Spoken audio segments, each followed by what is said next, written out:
Hello and welcome to our channel. Tonight, we're diving deep into one of the most talked about political events of the year, President Donald Trump's 2026 State of the Union Address. Delivered on February 24th, 2026, right here in the U.S. Capitol. This speech clocked in at a record-breaking 1 hour and 48 minutes, the longest in American history. It was a combative, triumphant, and theatrical performance, where Trump painted a picture of a resurgent America under his leadership, while taking sharp jabs at Democrats, touting economic wins, defending his policies on immigration and tariffs, and highlighting personal stories of heroism and achievement. With his approval ratings dipping ahead of the midterm elections, Trump used his primetime platform to rally his base, recast controversial moves like mass deportations, explain military buildups near Iran, and push back against a recent Supreme Court ruling limiting his tariff powers. The chamber was packed with symbolic guests, Olympic hockey champions, Medal of Honor recipients, survivors pushing for Epstein file transparency, and everyday Americans spotlighted for their stories. There were walkouts, shouts of crazy from the president, and moments of unity, like standing ovations for heroes that cut through the division. Let's break it down, weaving in the key moments, Trump's bold claims, and the fact checks that put them in real-world context. This isn't just a recap. It's an annotated journey through what was said, what was challenged, and what it means for America today. Trump opened with soaring patriotism, greeting Speaker Johnson, Vice President Vance, the First Lady, and the nation. He declared, "Our nation is back, bigger, better, richer, and stronger than ever before." He hyped the upcoming 250th anniversary of American independence in 2026, calling it an epic milestone with events like an IndyCar race through Washington streets. "Happy 250 America," he exclaimed, promising this is a golden age of America.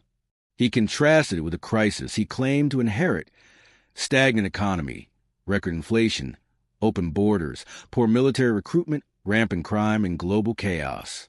But here's the reality check. Trump didn't inherit the worst inflation in history. Under Biden, year-over-year inflation peaked at 9.1% in 2022, a 40-year high, but never approached the all-time record of 23.7% in 1920. By December 2024, it was 2.9%, and January 2026 stands at 2.4%, showing continued cooling. Trump boasted of a transformation like no one has ever seen in just 1 year, a turnaround for the ages. Polls suggest many Americans disagree, with economic sentiment sour despite some gains. He insisted the border is now secure, the economy roaring, incomes rising, enemies scared, and military/police stacked. He claimed zero illegal admissions in 9 months, while allowing legal immigration for those who love our country. On fentanyl, down a record 56%. Murder rates, the largest decline in history, lowest in over 125 years. Cities have seen steep drops, continuing post-COVID trends. He blamed Biden for the worst inflation, but fact checks show core inflation fell sharply later in Biden's term. Gas prices? Trump said below $2.30 in most states, even $1.99 or $1.85 in Iowa. But AAA data shows no state averaged below $2.37 recently. National average around $2.95, down from $3.12 at inauguration, but not the dramatic plunge claimed. Mortgage rates lowest in 4 years. Stock market with 53 record highs boosting 401(k)s. Investment? He claimed less than $1 trillion under Biden versus over $18 trillion now. Fiction.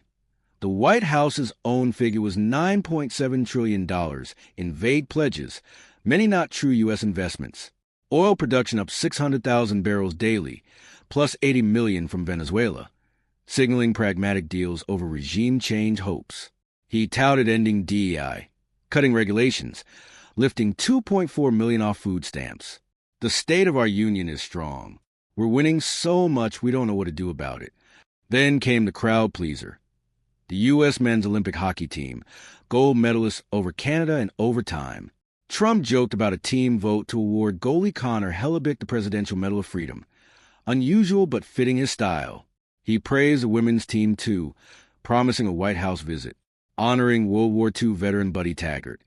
turning 100 soon, and Coast Guard hero Scott Ruskin, who saved 165 from a Texas flood, including young Millie Kate. Trump awarded Ruskin the Legion of Merit. On taxes, Republicans passed the largest cuts, $4.8 trillion over a decade, but experts rank it seventh in GDP share since 1918. No tax on tips, overtime, Social Security for seniors with limits, auto loan interest deductible for American-made cars. He introduced Megan Hauser, who'll save thousands. Trump accounts, tax-free savings for kids, pre-funded with billions from donors like Michael Dell. Potential to grow to $100,000 plus by 18. Go to trumpaccounts.gov. Tariffs. Credited for stock surges. Hundreds of billions from ripping off countries. Supreme Court struck down some as illegal. Trump called it unfortunate, but claimed alternatives keep them in place. Paid by foreigners, potentially replacing income taxes. He railed against past rigged systems, Green New Deal, open borders letting 11,888 murderers, a misleading figure spanning decades, including his first term. Prices plummeting.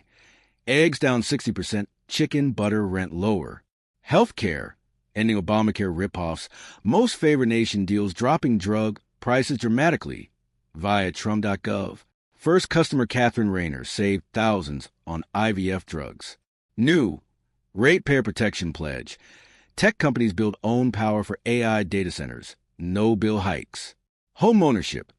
Executive order banning big firms from mass buying single-family homes. Push to make permanent. Protecting Social Security, Medicare. 401k. That's up $30,000 plus. Trump's speech was a mix of bravado, heroism, and division, claiming America first again, while critics see exaggeration and chaos. As midterms loom, it sets the stage. Will voters buy the winning narrative or demand change? What did you think of the address? Drop your thoughts in the comments, like if you found this breakdown helpful. Subscribe for more deep dives into politics and current events, and hit the bell. Thanks for watching. Stay informed. Stay engaged. See you next time.